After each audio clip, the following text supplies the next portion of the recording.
Toxic people. There's countless books, articles, videos, blogs, podcasts, all on toxic people and how to deal with them. But is there something deeper underneath we need to look at?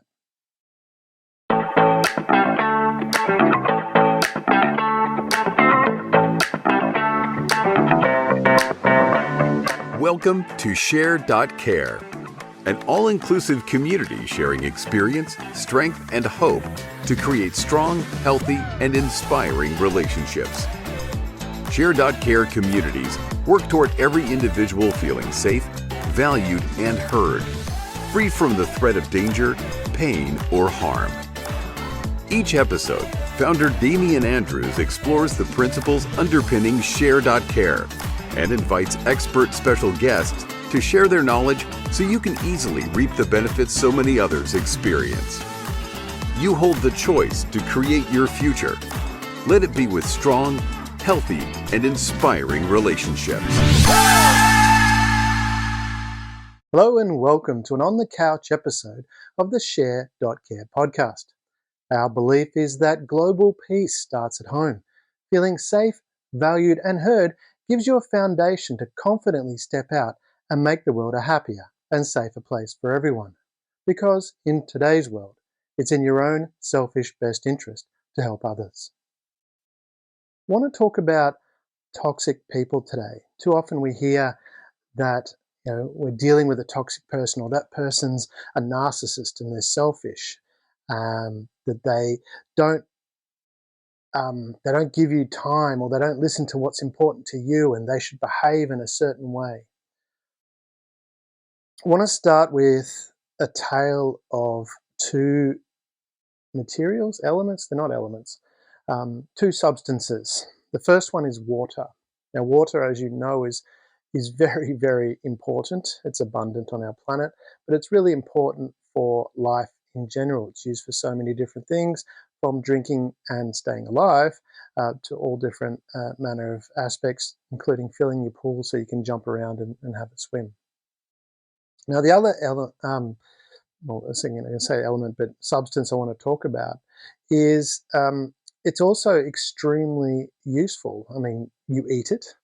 It's used in the manufacture of paper and glass and textiles. And that substance is sodium. Now, sodium chloride is common table salt, so it's abundant on our planet as well. The thing is, what happens when you put the two together? What happens when you put sodium into some water? If you want to know, just jump on YouTube and have a look at some of the videos there. Search sodium and water. There's one video I was looking at in particular where they grab a fist-sized piece of sodium. They're at a lake, and they take it and throw it into the lake. And you can see it starts fizzing, and then there's a bit of fire on top of the lake, and then it explodes and goes boom. Just this massive, massive explosion. And that's what I want to apply that metaphor to when we're dealing with, quote unquote, for those not watching, toxic people. Because when you look at it and you go, well, that person's really toxic. And well, if they were like that all the time, they'd probably be pretty lonely. But in most cases, you'll find that what you would consider to be a toxic person, a narcissist, they've got lots of friends. They've got lots of other people they get along well with. And same token for you. You've got lots of friends and lots of people you get along with. And that's where the title from this episode came from, was when I was growing up. I quote my mum a lot on this podcast, but she had a lot of wise things that I didn't pay attention to too much when I was young, but certainly as an older person I'm listening. But she used to say it takes two to tango. And she was referring to when people have an argument. It takes two to contribute to that argument going forward. And the reason I'm bringing that up is not just in personal relationships, but also in business, in friendships, those kind of things. And from my perspective, because the other thing that I was brought up to do was to try and make things work, to try and to get along, to try and work out the problems. And what I found, like from a personal perspective, oftentimes I would enter into a relationship. This is when I was much younger. I'd enter into a relationship trying to be an amicable person, to be a person to get along with, and listen and pay attention to what was going on and what the other person needed. And many times I would actually do things that weren't right for me because I thought the other person wanted that. And in many cases they did want it, but it wasn't right for me. And I found, certainly in some longer term relationships, that I was changing from who I was to be this person that this other person wanted me to be and not being myself. And that would have caused friction because I'd be moving away from who I was and I'd be getting frustrated with that. And then the other person, if I push back a little bit, the other person was, getting, they would get upset and go, well, why are you not doing that? And well, I'd sown that behavior at the start. They'd wanted something, it was outside of what was right for me, but I did it anyway because I thought I was making the relationship work. And instead, there's a couple of longer term relationships where I moved so far from who I was that I completely lost who I was, and it became really difficult to relate because I wasn't being me. And that applies in business as well, because you can give things like you can be negotiating. I'll use the word negotiate loosely, but in business, when you're having a discussion about what you want and what they want, I mean, that's a negotiation. And I've got a whole course on that, Negotiation Magic, which we get into a lot of detail about how to negotiate and give you sources of power. There's 16, 17 sources of power you can draw from, those kind of things. But in business, same token, one of the first things we talk about in Negotiation Magic is understand what you want. And this is really important, to understand who you are and where you're going and what you want out of that interaction.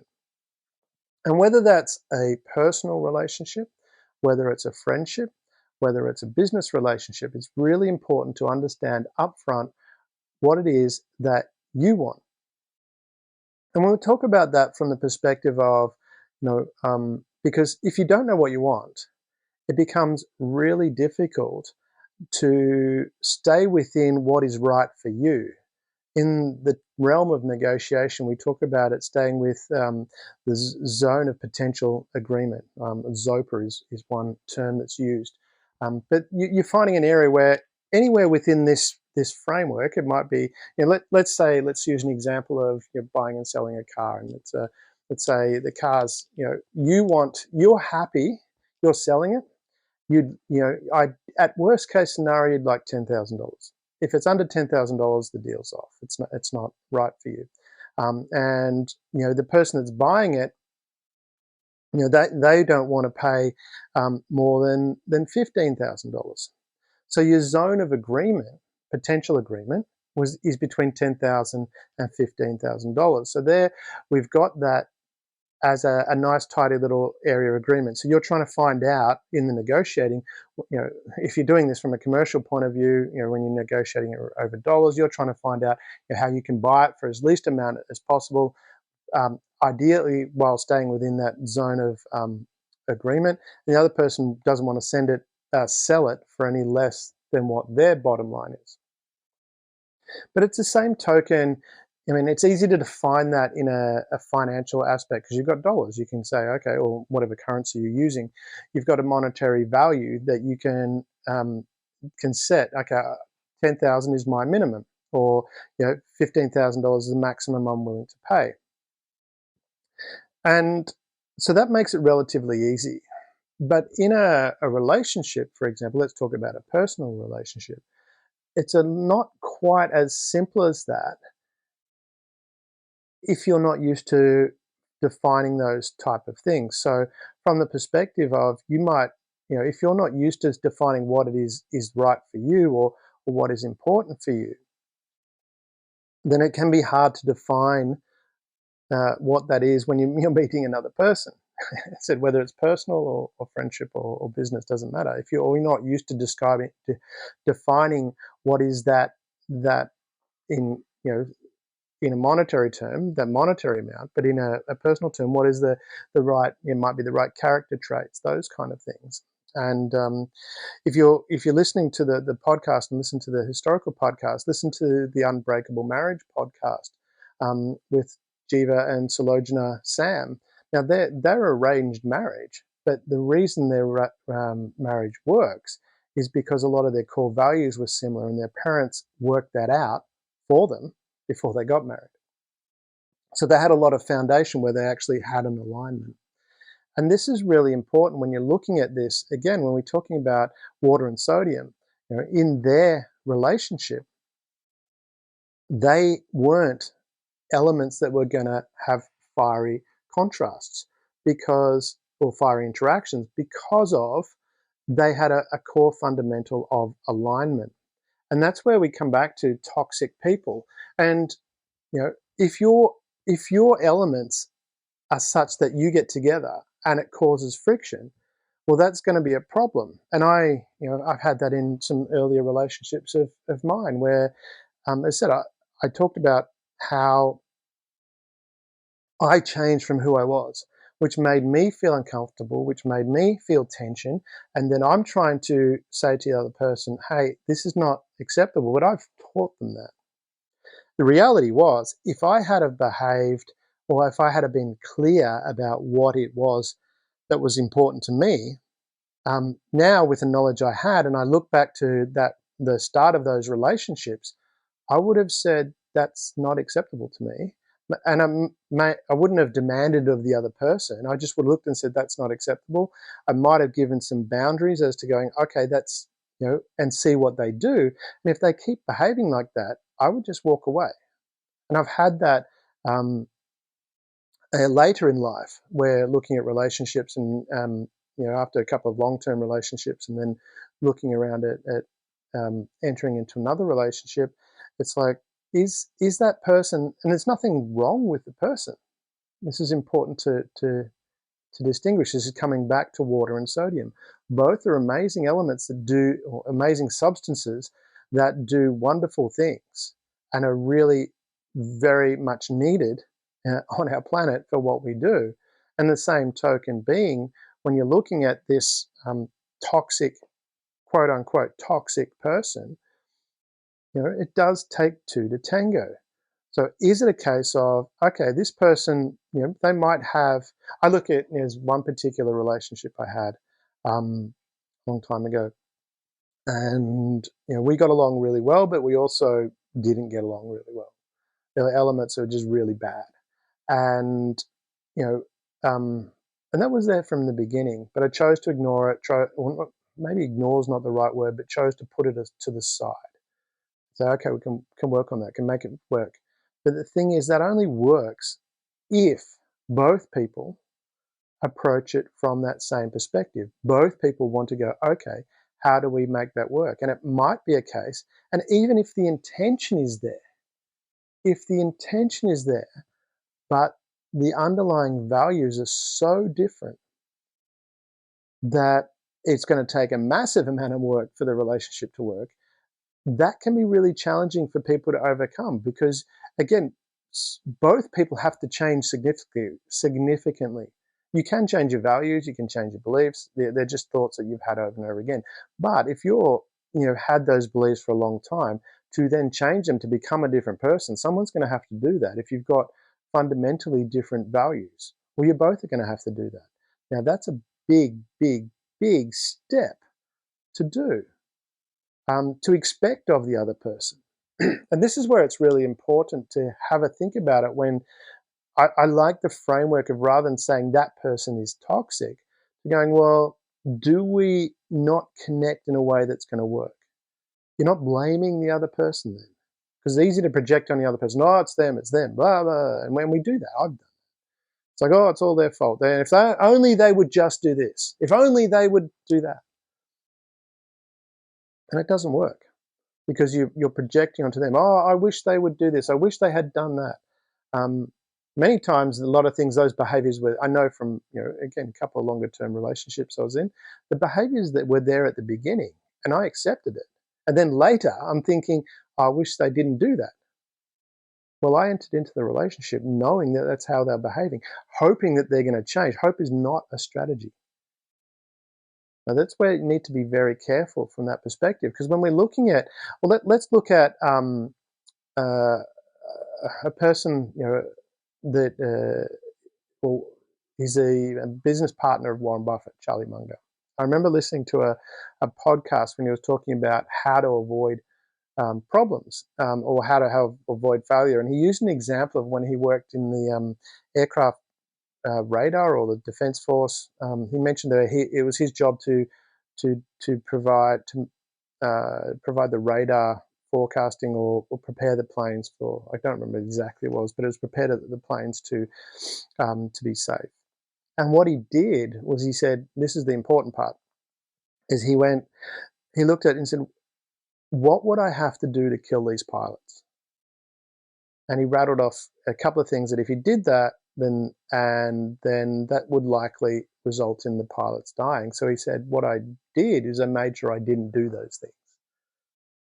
And that principle is what I'm getting at, is that principle of going, well, what do I want? What type of relationship do I want? Again, business, friends, personal, intimate partner relationship. What type of relationship do I want? And then don't try and find someone and mold them to be what you want. That's just, that's difficult. I mean, they're probably doing the same to you. I wish that, because you've attracted that kind of person. Instead, be clear about what it is you want, who you are, what it is you want, and then find a person that fits with that. And and this is where what gets the headlines is always, oh, the relationship didn't work. There's 50% of divorces and things like that. Whatever the number is currently, it changes. Or X amount of business relationships broke up and failed because the partner, or X amount of businesses failed because the partner relationship broke up, that kind of thing. And that is true. It makes a nice headline because we get sucked into emotion. Headlines are about getting the emotion going. Oh my God, these relationships are failing. Well, it's personal business. What they don't look at in the headline, and what we get, because our emotion, when you get highly emotion, or your emotions get high, your blinkers go on and you start to stop seeing things in a broader perspective. And this is where, from that side of things, there are a lot of relationships that work. There's a lot of couples that are together in a personal side of things that live long and happy lives together. There's a lot of business partnerships that are long. I mean, I mentioned Charlie Munger before. Charlie Munger and Warren Buffett, hugely successful business relationship. Why does it work? Because they're both, well, elements that work together. Hydrogen and water, helium and water, hydrogen, water. Hydrogen and oxygen makes water. Sorry, my chemistry's failing a little bit. So if you want to yell at me for getting that wrong, feel free, I don't mind. Hydrogen and oxygen together creates water, which we're talking about. So two elements working together to create something quite amazing. And this is, when you know that, you go, oh, I can combine that together. And this is where it's really important, because when we talk about dealing with toxic people, and I'll rattle off a few of the ways of dealing with toxic people, and see if you can notice what is the common thread. Because again, there's countless books, countless articles on this topic. So one is avoid playing into their reality. Avoid playing into their reality. So what is your reality? If you don't know, I mean, it's very easy to get sucked into someone else's reality. Don't get drawn in, similar sort of thing. Pay attention to how they make you feel. Oh, look at that. How do you feel? How are they affecting you? Put yourself first. Offer compassion, but don't try and fix them. How often have you been dealing with a quote-unquote narcissist and gone and tried to give them advice to not be a narcissist? Say no and walk away. Remember, you aren't at fault. Make yourself unavailable and limit your time together. What is the common thread there? One, know who you are and what's right for you is one, and don't be around them. underlying that, don't get drawn in. Don't put yourself first. Don't try and fix them. Say no and walk away. And this is the thing with this is where it's really important to, rather than go, they shouldn't behave like that, or they shouldn't do, I mean, their behavior is probably very good and works very well amongst the people they associate it with. I mean, I'll take that from a negotiation perspective, because we deal with this in negotiation magic. It's important to separate the person from the behavior. Now, you might, in a negotiation circumstance, I'm going to put this in a business frame, you might be dealing with someone that loves to haggle. They're a very, very aggressive haggler. So they can come across as very upfront, very difficult, but that's their style. That doesn't mean they're out to screw you over for everything that you've got. It's just how they play the game of negotiation. They love to haggle. They like to start. It reminds me of, I'm showing my age here, in the Life of Brian, and and to be fair, my son, who's 14 years old, loved that movie and had a bit of a giggle. So it does transcend time. But there's a whole scene where Brian wanted this beard, a fake beard, and he wouldn't haggle, and the other guy's going, but he won't haggle. What's wrong? And that's how some people play the game. They like to haggle. That doesn't mean they're a bad person.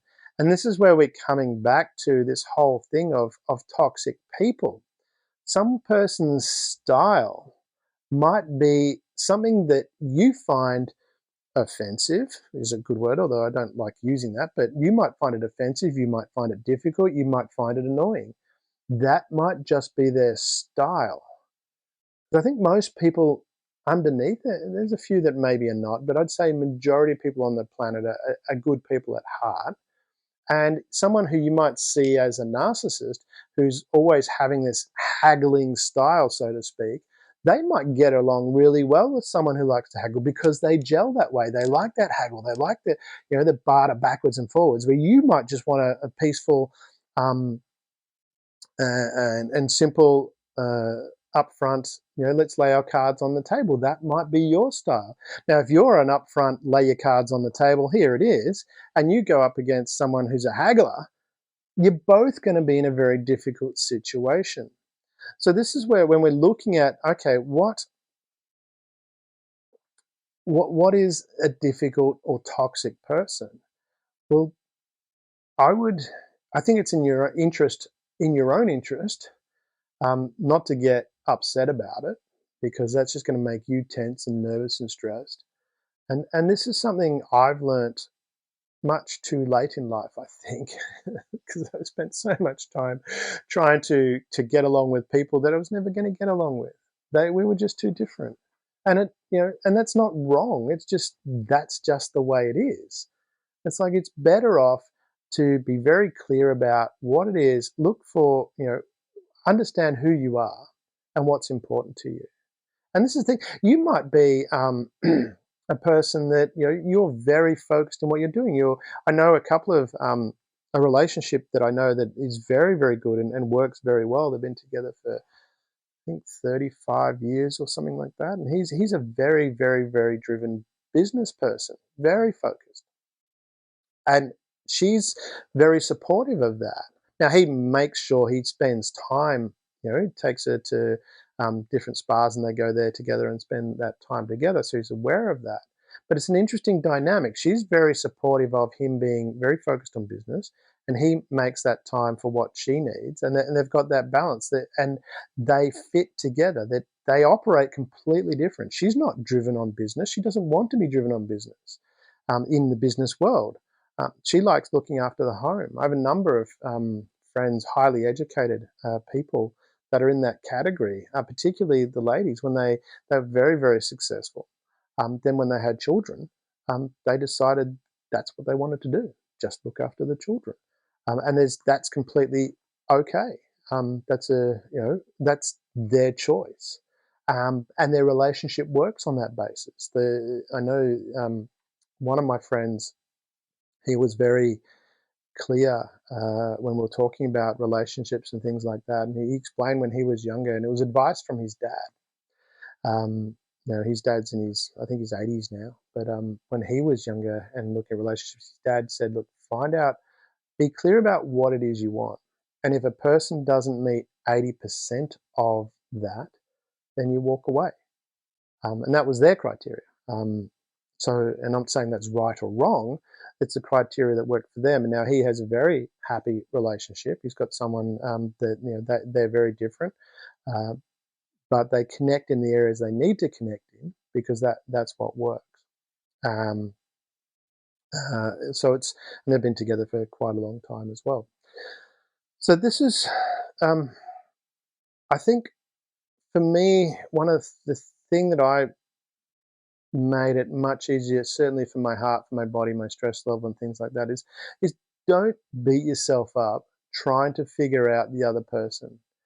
People are going to behave the way they're going to behave. There's a lot of history behind how someone behaves. There's a lot of history behind how you behave. So don't try and work out and beat yourself up going, why are they behaving like, why do they do that? I mean, I've had some people do some really horrible things to me. To be fair, I've probably done some horrible things to other people.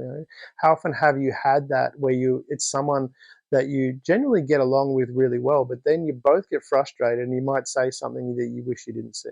I'm certainly have been in that category. I've said things I wish in hindsight, I didn't say. I wish I didn't say. And so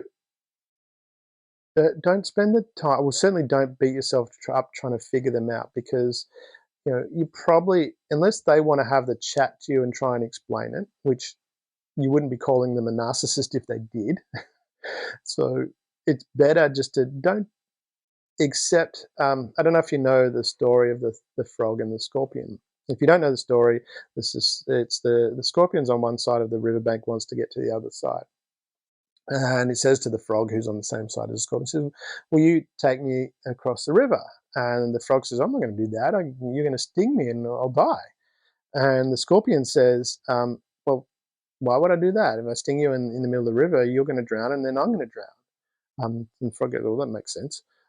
And they get halfway across the river and the scorpion stings the frog. And as the frog's going under, why did you do that? And the scorpion says, well, it's in my nature. And this is the thing to think about. I mean, don't beat yourself up trying to work out what the other person or why they're doing things the way they're doing. It could be just in their nature. It's just what it is. And that might be workable for someone else. Remember, it's about finding the materials that you get along with. That they might be sodium and you might be water, and it's just not going to work. And so they might be with people that they relate to. If they're a haggler, so to speak, as I mentioned before, they might get along really well. So don't try and figure them out as to why, especially if you're projecting and thinking they should be different. Well, they're not going to be different. The other thing is to be really clear about who you are and what you want. Now, you might want, some people, in a business relationship, how do you want that to work? One of my business partners, we have a great relationship. We are very different and we operate very differently, and we fulfill different parts. And I've had that with a number of business partners. There's one business partner in particular. I'm very entrepreneurial and can come up with 50 million things to do, and there's no way I'm going to do it, but that's the way my mind works. Whereas he was very managerial, and it was like, let's work all this out. Now, we worked well together because we both respected that. I knew I was, come up with all these different ideas, and there's no possible way we could do them, and I needed to slow down. He was my handbrake, but I was also his inspiration. So we worked well together. We knew that. We were those elements that worked together because we knew who we are. I knew I would come up with all these ideas, and they all might be great, but it's not possible to do them all at once. And that's where I trusted my friend or my business partner, who was a friend, that when I'd listen and go, okay, yep, we can't do all that. So I recognized what I wanted to run the business, do what we were doing, I recognized who I was, that I was going to be out there and coming up with all these different ideas, that not all of it was possible to do. Uh, and so that I could accept when he said things and go, okay, we need to actually probably focus on one or two of those, or just one maybe. And I go, yeah, you're right, and that would help. That would be a nice balance. And then I come up with 10 different ideas how to do that one thing. So, but it was, it worked. It was, it was a really good relationship because we both knew who we were and what we wanted. Um, and the other thing with that is to, when you know what you want and who you are, look for people, whether it's business, friends, or personal, look for people that fit with that. Don't try and force something to happen. People spend so much time trying to make something work with someone that is not a great fit. And we do that for those regular listeners to the podcast. Like my assistant, she's the one who finds the people for the podcasts. And my instruction was to her was to send it out, find people you think, send it out to those that want to do it. Um, Sign them up. Anyone that asks too many questions, I'm not saying the questions aren't valid, but we just don't have the time. I don't have time to be convincing someone to be a guest on my podcast. If you want to be on, great, love to have you on. If you want to have an hour discussion finding out whether it's the right thing, I'm not doing that because I don't. You can research, go for it. There's tons of stuff to research, but I'm not spending the time trying to convince someone to do something. And this is where, and that makes it easier. That frees up a lot of my time because I'm not trying to. I'm immediately going to the people that want to be part of this, that are motivated to be part of this, and it's the same principle. It's certainly really important in a personal relationship. We spend time and go, oh, that person, and then we're trying to convince them to be with us, so to speak. We're trying to show them, why they should be with us. And I think, if you're approaching a personal relationship in that, from that manner, it's gonna be, and I know because I've done it. It's draining. You're so busy trying to make the relationship work. Whereas I look at, and I learned this way too late in life. I look at the relationships of my friends that are very happy. And I know some people say, oh, but you don't know what's going to be on. Yeah, you do.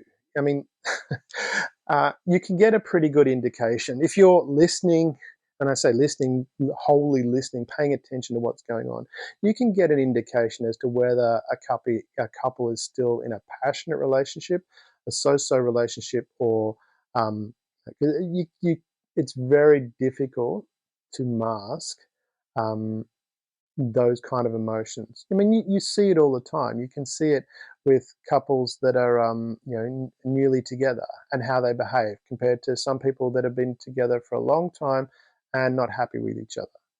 Um, I, it stands out.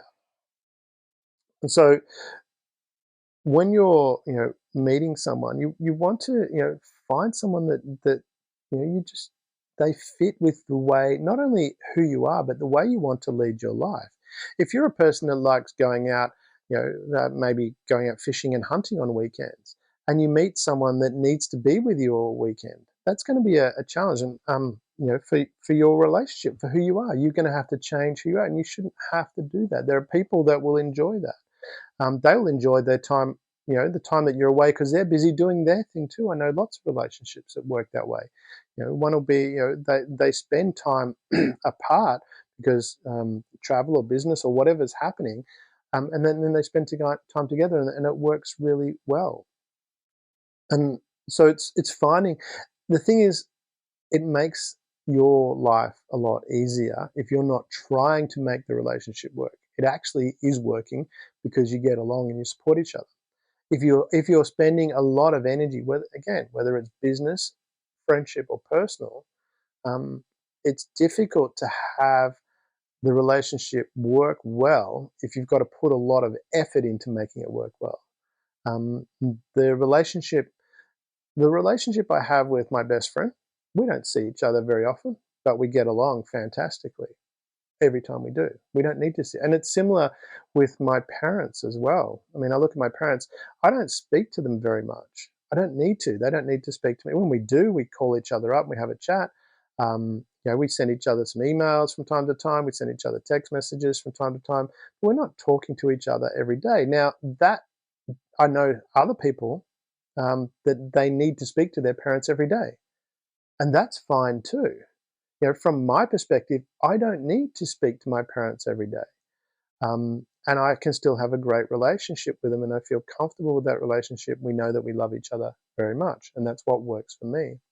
And this is where it's really important to understand what works for you. And this is why you need to find people that have that easiest fit, because if I take my parents' relationship, if I had to contact my parents every day, I would find that difficult and burdensome in my life. It would be really annoying. I'd get really frustrated with that and make my relationship with them strained.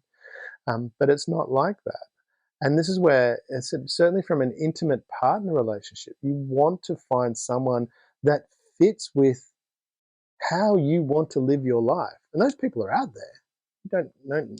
If you're very clear about what it is that you want and you behave like that, then the person that fits with that is going to come along, and you're both going to find each other and go, oh, wow, this is really great. A lot of the time well, from my perspective, it's been the issues in the relationship were trying to make it something that it wasn't. And it wasn't neither person was wrong. It was, I wasn't clear about what I wanted. I thought that if I gave them what they wanted, they would give me what they wanted, but it didn't work out that way. Well, I gave them what they wanted, and they would go, cool, thank you. They didn't want to change, and nor should they have to. It's about look for people that you have the easiest fit with. It's like a jigsaw puzzle. Don't try and bash the pieces in. Find someone where you just gel. It works really well. It works well in business, works well with your friends, it certainly works well in a personal relationship. So when thinking about toxic people, try and reframe it from that person's toxic to maybe your water and their sodium. Thank you for being part of the Share.Care community and helping people around the world prosper. You're creating a bigger pie for everyone to share. The more people contributing to the world being a better place, the better the world becomes for others and for you.